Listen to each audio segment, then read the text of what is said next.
In an article written by Variety, published on August 5th at 6:58 p.m. Eastern Standard Time, following Lollapalooza, dababy's performance cancellations stacked up.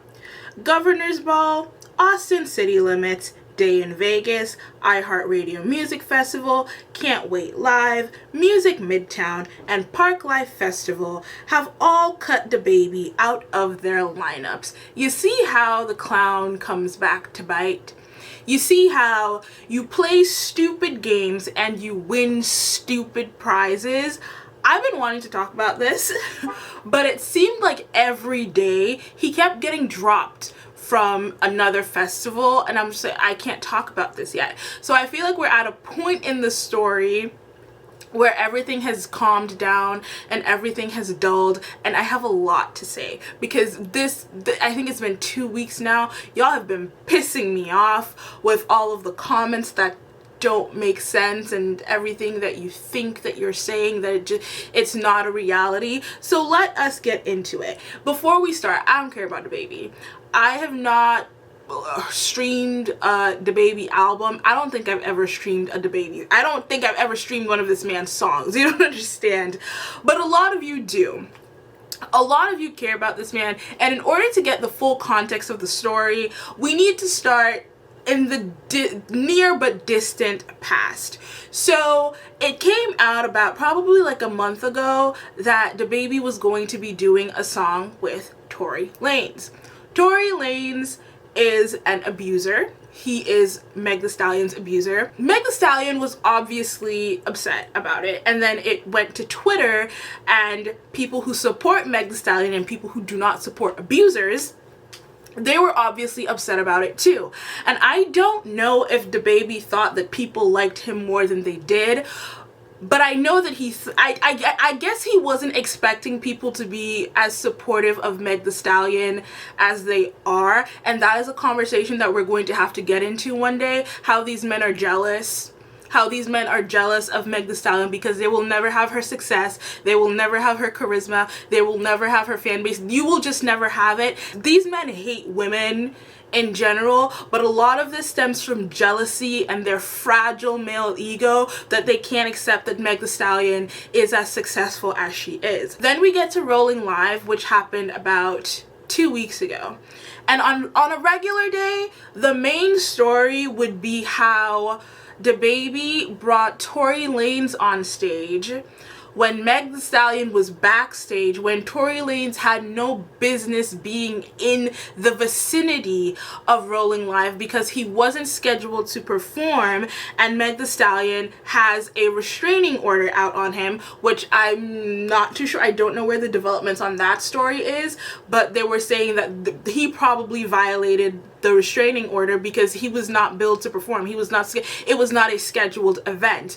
But on a regular day, that would be the main story. dababy brought out Meg Thee Stallion's abuser so that he could intimidate her, because that's what abusers and misogynistic men do. They try to intimidate people. So he tried to do that, and he brought that man up on stage. And the thing is, dababy does not gain anything from being in proximity to Tory Lanez. That is a lie. dababy gains all of Tory Lanez's misogynistic fans who support him in spite of what he did to Meg Thee Stallion. So that's what they get together. They gain each other's misogynistic fans. But that isn't the end of the story, because the story doesn't end there. dababy went up on stage and he chose to say some of the most misogynistic, homophobic comments that I'm still trying to process why he did it. So in the moment, when I heard it, I'm just like, this is disgusting. And why would he do this? Did you see two men in the parking lot that you felt so compelled that you needed to come up on stage and say something about it? And if so, that says something about you, and you need to dig deep and find out exactly why that is. And come to find out that around the same time when he said all of these comments, I think it was a few days later, he had a song and a music video drop. So I don't know if this was promotional tools for this music video and this song, but I saw some stills and he was holding up an AIDS sign for some reason, and towards the end in rainbow color it says don't fight hate with hate, and then at the bottom it says since you're allowed to be you, I should be allowed to be me. In other words, if gay people are going to be gay, then I should be allowed to be homophobic. I don't know who is on this team. I don't know what's going on, but you can't say these things and then not expect some level of backlash, because that doesn't fly anywhere. There's a lot that came out of this, the backlash and the fallout from this. There's a lot that's happening. There's a lot of conversations that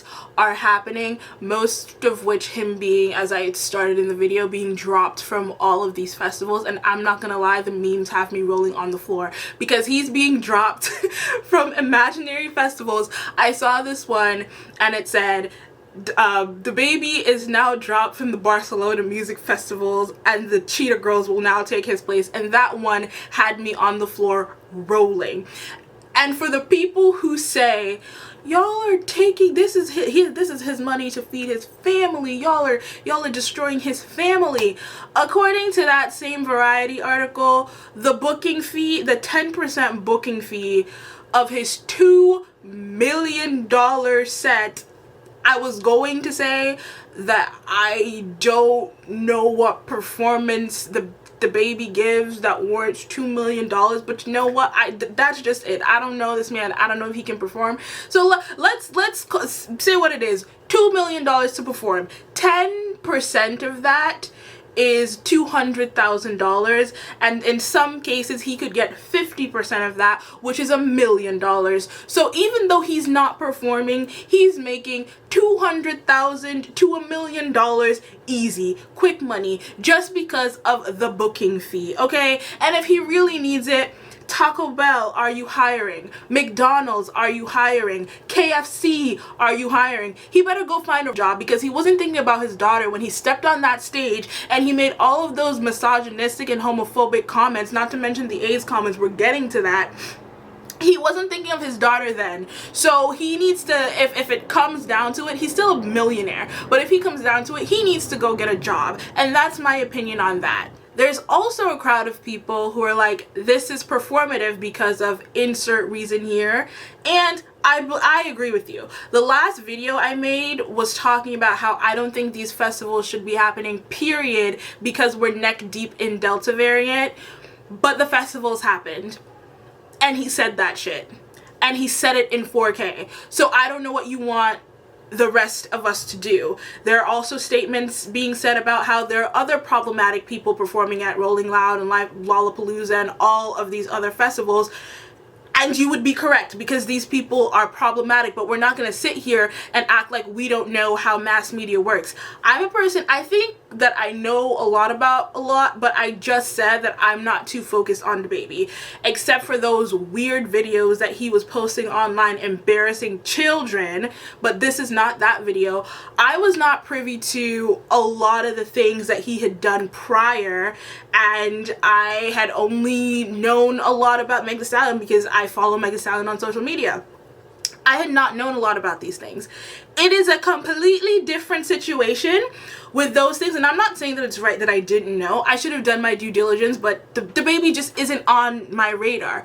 There is a difference from him doing all of that shit and then stepping on the Rolling Live stage and making homophobic comments to a mass of people, also broadcasted to another mass of people. There is a difference. Two things can be true at the same time. There can be problematic people performing at Lollapalooza, but guess what? They didn't get at Rolling Live. It wasn't Lollapalooza. He got dropped from Lollapalooza. There could be problematic people performing at Rolling Loud, but guess what? They didn't get on the Rolling Loud stage, Rolling Live stage. I don't know the name of that festival. Please forgive me. They didn't get on that stage and spew a bunch of hate and misinformation. They just didn't. After the festival, he doubled down, and then there were a specific crowd of people who were saying that what he said was not homophobic. Okay. Okay, and then Eminem got dragged into this all of a sudden. And first of all, I remember, like, I wasn't there, but I've seen the footage. Eminem had to do a whole apology tour with Elton John for the comments that he made. And if you read Elton John's Twitter post, it isn't even necessarily about homophobic comments. It's more so about the stigma of HIV and AIDS that dababy was spewing on the Rolling Live stage, saying that people with HIV and AIDS die within 2 to 3 weeks. That is not correct. That is perpetuating misinformation that activists have spent years and years trying to destigmatize HIV and AIDS, and yet a man who I would bet every dollar in my bank account, if he went to his community testing clinic, they would look at him and have no idea who he is, because all of these people who have these views have never gotten tested. They have never gotten tested. And then after all of that, you go on to Instagram Live. I don't know whose platform it was. You go on to one of these social media platforms, and then you start to say, oh, well, they were my fans. There was somebody in the front row wearing a crop top. I wasn't talking about my fans. My fans don't do that type of shit. My fans are clean. I wasn't talking to the clean gay people. What are we doing? I would like to know. I'm very, very confused. What are we doing? How is that not homophobic? First of all, gay people aren't the only people who can get HIV and AIDS. Because the entire time he was talking, that's what he was making it seem like, which thus leads to the homophobia. I don't know how people can see that.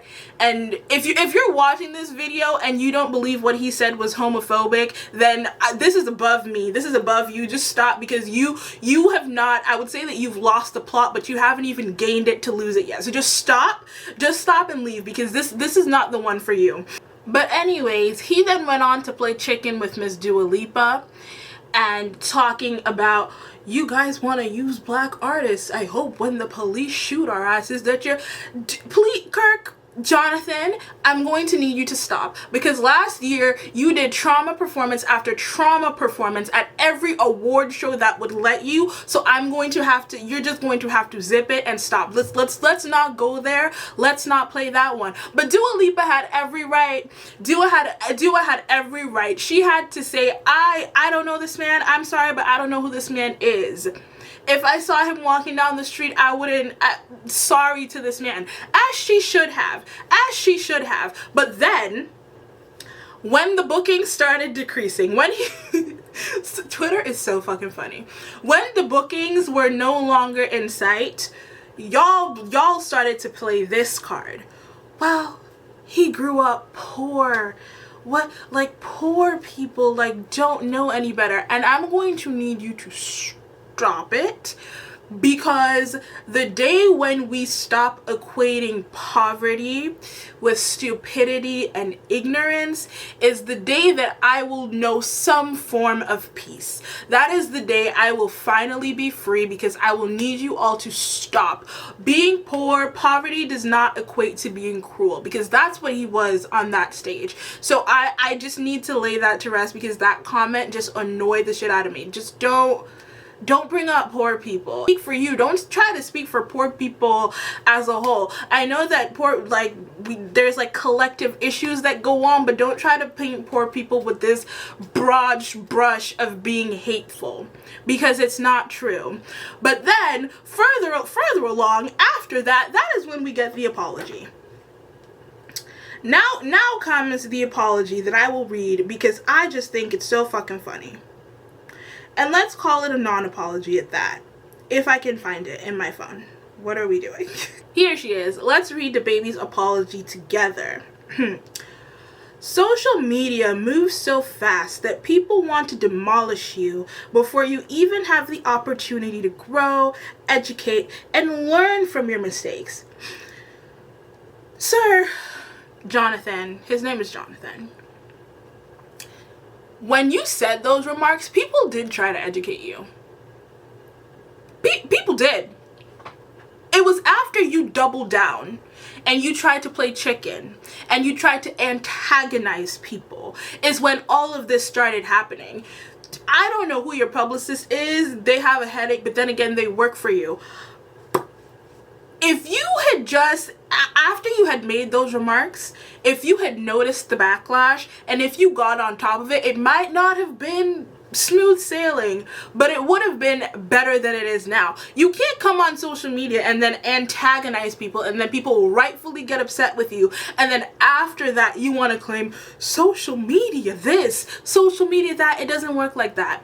It doesn't work like that. And from what I've been reading, people have been giving you months. People have been giving you advice for months on how to grow and change and educate, and you didn't do that. You didn't do that. But we continue. As a man who has had to make his own way from very difficult circumstances, having people I know publicly working against me, knowing that what I needed was education on these topics and guidance has been challenging. Publicly working against him, I'm assuming he's talking about all of the celebrities who have stood up and said something against him. Kirk, you are 29 years old. Jonathan, Kirk is his last name. Jonathan, you are 29 years old. Google. Yahoo. Is Yahoo a popular search engine? I don't know. Wikipedia at this point. Bing. Microsoft Explorer. People don't need to educate you. Educate yourself. Let's start there. I appreciate the many people who came to me with kindness, who reached out to me privately to offer wisdom, education, and resources. That's what I needed, and it was received. Okay. And then I think he, after blaming social media and saying that he got his education, I think he realized at the bottom, let me just add this little paragraph towards the LGBTQIA community, and he says, I want to apologize to the LGBTQ plus community for the hurtful and triggering comments I made. Again, I apologize for my misinformed comments about HIV and AIDS, and I know education on this is important. Love to all. God bless. Signed, dababy. This apology was only issued because the festivals were dropping his ass like a hot potato, and then there are people online saying he apologized. What more do you want? I can tell when a publicist has intervened, because you have changed from the this is a week too late, and this came out like a week after, a couple days after. You can't change your tune so quickly. You know what made him change his tune? I saw somebody post this on Twitter. What made him change his tune is the fact that he saw the light bill piling up. He probably lives in a mansion, but he saw the light bill piling up for that mansion. He saw the water bill piling up for that mansion, and he saw I think even Boho, he had a clothing line with Boho, and or Boohoo, I don't know how you pronounce that, and they dropped him, and he saw that the checks were not clearing, and his publicist said, you have bills to pay, sir. And then that is why the apology was issued. After Dua said something, nope. After Elton John said something, nope. Madonna said something, nope. And once again, people are saying these people are being performative. I know, like you were telling the wrong person that people are being performative. I know, but it doesn't change the fact that he said those things. He made those comments. What do you want us to do? What do you want me to do? And in my closing statements, I just have to say that y'all are very, very funny. Y'all are hilarious, because in that video where he was talking about one of his fans wearing a crop top for some reason, he was saying, this is just the energy that me and my fans have at the show. This is what we do. This is what we say. Y'all wouldn't get it. And I just find it so fucking funny, because I know, had it been a white person on that stage spewing all of the racism that they like to spew, and then afterwards, if they come out and say, well, that's just my fans, we're just like that, this is what we do, you wouldn't get it. Y'all would be in pitchforks, rightfully so. Y'all would have pitchforks, and y'all would want their heads on a spike, rightfully so. So what's the problem? Y'all don't care about how racist people have to feed their families. So So what's the problem?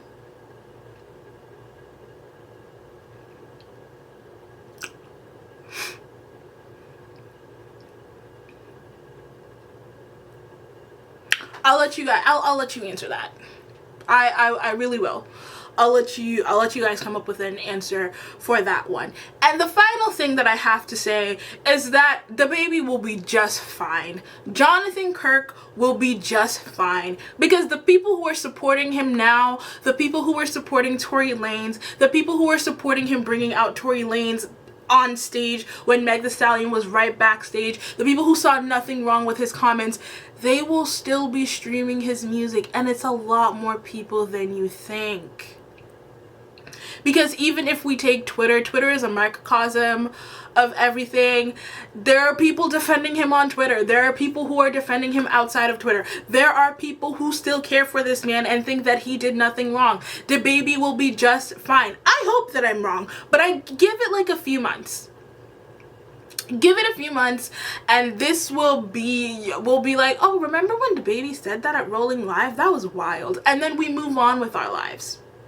Because nothing really sticks. The only person who we effectively got out of here was 6ix9ine, but that was a whole other situation.